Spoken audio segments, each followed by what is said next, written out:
لله الحمد لله الذي أرسل رسوله رحمة للعالمين وهدانا إلى الصراط المستقيم.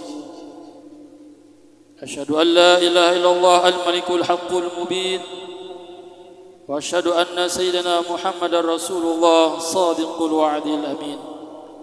اللهم صل وسلم على سيدنا محمد في الأولين، وصل وسلم على سيدنا محمد في الآخرين، وعلى آله وصحبه أجمعين. أما بعد، فيا أيها الحاضرون، فإني أوصيكم ونفسي بتقوى الله. فاتقوا الله يا عباد الله، وأحسنوا يرحمكم الله، إن رحمة الله قريب من المحسنين. Hadirin sidang Jumat rahimakumullah, marilah kita bersama-sama meningkatkan kualitas iman dan takwa kita kepada Allah Subhanahu wa taala. Berusaha mematuhi segala perintahnya dan menjauhi segala larangannya. Jamaah Jumat yang dirahmati Allah, dalam setiap amal ibadah hendaknya kita lakukan dengan ikhlas. Tujuan kita diciptakan oleh Allah Subhanahu wa taala tiada lain kecuali untuk beribadah atau mempersembahkan semua gerak tubuh kita sepanjang hidup hanya karena Allah Subhanahu wa taala. Allah berfirman, "A'udzubillahi minasyaitonir rajim. Wa ma khalaqtul jinna wal insa illa liya'budun." Dan aku tidak menciptakan jin dan manusia kecuali untuk beribadah kepadaku. Bukan berarti selama 24 jam kita hanya boleh menghabiskan waktu untuk sholat dan membaca Al-Quran saja. Namun sekolah, belajar di pesantren, bekerja mencari nafkah, membantu orang tua, berbaik budi kepada teman, makan, minum dan sejenisnya harus membutuhkan niat yang ikhlas agar juga bernilai ibadah. Karena nilai suatu perbuatan tergantung niat kita. Jika tidak mampu ikhlas secara penuh, seseorang hanya akan diberi pahala dengan persentase sebesar makna ikhlasnya. Disebutkan dalam hadis sahih,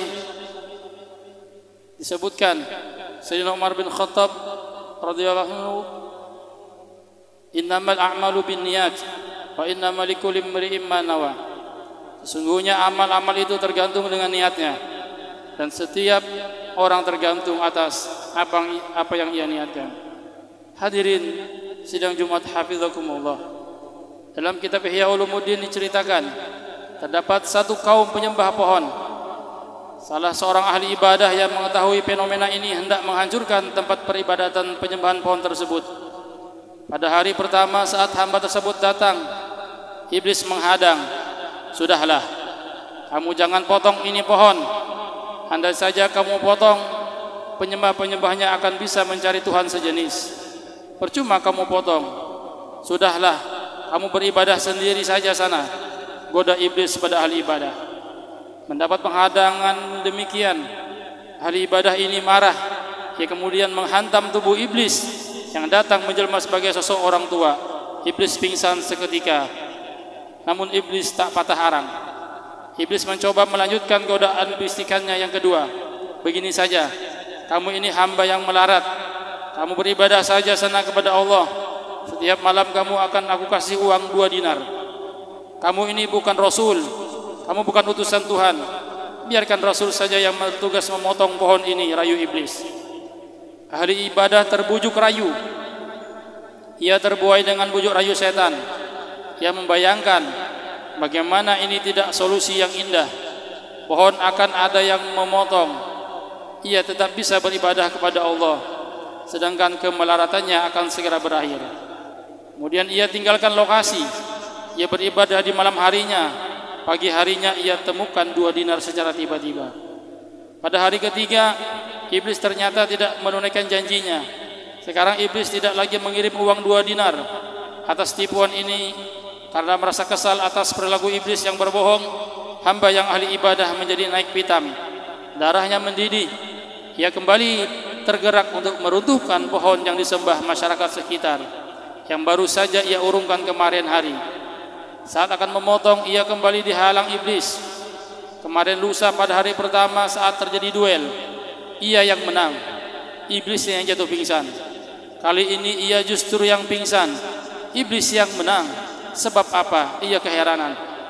Setelah siuman dari pingsan, hamba ini bertanya kepada iblis, bagaimana saya yang kemarin menang, pada hari ini berubah menjadi kalah? Tanyanya. Iblis menjelaskan, iya, kalau kemarin kamu marah sebab niat hatimu murni, ikhlas karena Allah Subhanahu wa taala.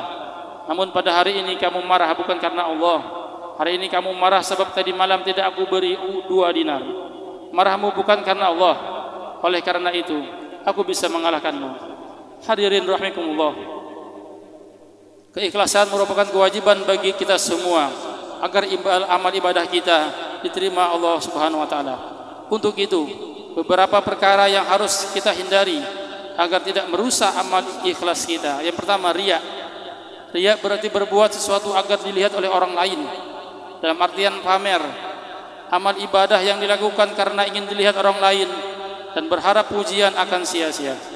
Yang kedua, sum'ah, menceritakan kebaikan yang dilakukan kepada orang lain dengan harapan orang tersebut memujinya. Sudah baik ia menolong tetangganya yang lagi kesusahan, ketika bertemu teman-temannya ia bercerita kalau tetangganya yang kesusahan itu dialah yang membantunya. Ini pun akan menghilangkan pahalanya. Yang ketiga, ujub, yaitu merasa kagum atas amal yang diperbuatnya, merasa bangga atas segala amal baik yang dikerjakannya. Dia merasa dirinya yang mampu. Ia lupa kalau semua perbuatan baiknya atas pertolongan Allah Subhanahu wa taala. Yang keempat, takabur atau sombong, merasa dirinya yang lebih baik dan cenderung meremehkan orang lain. Hadirin sidang Jumat rahimakumullah, ingin pamer, menceritakan kelebihan dan merasa lebih baik dan lebih bisa dari orang lain akan menyebabkan amal ibadah yang kita lakukan akan sia-sia, tertolak dan tidak bernilai pahala di sisi Allah Subhanahu wa taala. Jika kita dimudahkan Allah untuk menolong seseorang, maka jangan sebut-sebut kembali kebaikan kita di depan orang lain. Jika kita dimudahkan Allah untuk salat tahajud, maka jangan langsung memandang remeh orang yang kesulitan bangun malam. Jika kita dimudahkan oleh Allah untuk bersedekah, jangan langsung memandang remeh orang yang jarang terlihat bersedekah. Karena barangkali mereka yang kita pandang remeh memiliki amalan tersembunyi yang mereka lakukan dengan ikhlas, yang hanya Dia dan Allah yang mengetahui. Karena pada dasarnya semua ibadah yang kita lakukan dan semua prestasi yang kita raih semata-mata karena taufik, pertolongan dan kemudahan dari Allah Subhanahu wa taala, bukan berasal dari kehebatan kita. Oleh karena itu, ikhlas menduduki posisi kunci dalam semua kegiatan kita. Mari kita selalu berusaha dan berdoa kepada Allah semoga kita dipermudah oleh Allah Subhanahu wa taala dalam beribadah dengan balutan ikhlasillahi taala. Amin ya rabbal alamin. Alhamdulillah. Wassalatu wassalamu ala Rasulillah wa ala alihi wa sahbihi wa man walah. Fa ya ayuhan nas, usikum wa nafsi bi taqwallah, fa inna taqwallah sabilul falah wan najah wal fawz fid dunya wal akhirah. Wa qala azza min qawlin a'udzu billahi minasy syaithanir rajim. Inna anzalna ilaikal kitaba bil haqq fa'budullaha mukhlishan lahu ad-din. Ala lillahi ad-dinul khalis. Barakallahu li wa lakum fil Qur'anil azim. Wa nafa'ani wa iyyakum bima fihi minal ayati wa dzikril hakim. Aqulu qawli hadza wa astaghfirullahal azim li wa lakum ولوالدي ولوالديكم ولجميع المسلمين فاستغفروا إنه هو الغفور الرحيم. اللهم صل وسلم وزد وأنعم وتفضل وبارك بجلالك وكمالك على أشرف عبادك سيدنا ومولانا محمد وعن كل صحابة رسول الله أجمعين. الحمد لله وكفى وصلي وسلم على سيدنا محمد المصطفى وعلى آله وأصحابه أهل الصدق والوفاء. أشهد أن لا إله إلا الله وحده لا شريك له وأشهد أن سيدنا محمدا عبده ورسوله. أما بعد فيا أيها المسلمون أوصيكم ونفسي بتقوى الله العلي العظيم واعلموا أن الله بأمر بدأ فيه بنفسه وثنى بملائكته بقدسه وقال تعالى إن الله ملائكته يصلون على النبي يا أيها الذين آمنوا صلوا عليه وسلموا تسليما. اللهم صل وسلم على سيدنا محمد وعلى آل سيدنا محمد وعلى أنبيائك ورسلك وملائكة المقربين.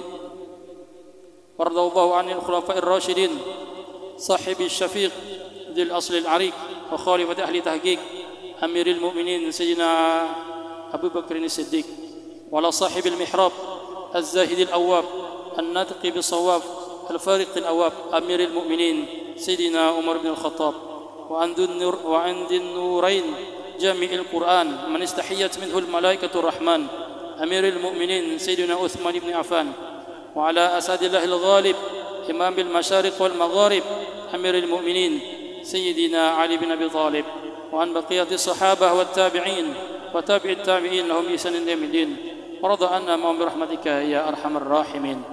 اللهم اغفر للمسلمين والمسلمات والمؤمنين والمؤمنات الأحياء منهم والأموات، إنك سميع قريب مجيب الدعوات وقاضي الحاجات. اللهم أعز الإسلام والمسلمين وانصر من نصر الدين واخذل من خذل المسلمين ودمر أعداءك أعداء الدين وأعل كلماتك إلى يوم الدين. اللهم أهلك الكفرة والزيونس يهود والنصارى والمشركين.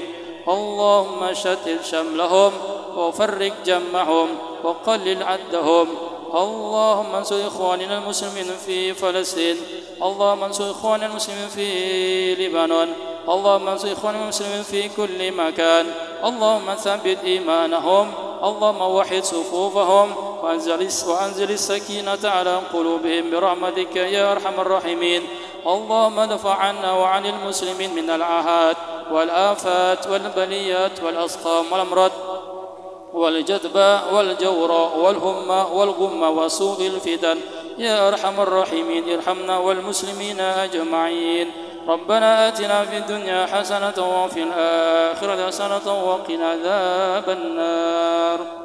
عباد الله، إن الله يأمرنا بالعدل والإحسان وإيتاء ذي القربى وينهى عن الفحشاء والمنكر والبغي يعظكم لعلكم تذكرون. واذكروا الله العظيم يذكركم واشكروا على نعمه يزدكم ولذكر الله أكبر. الله يعلم ما تصنعون.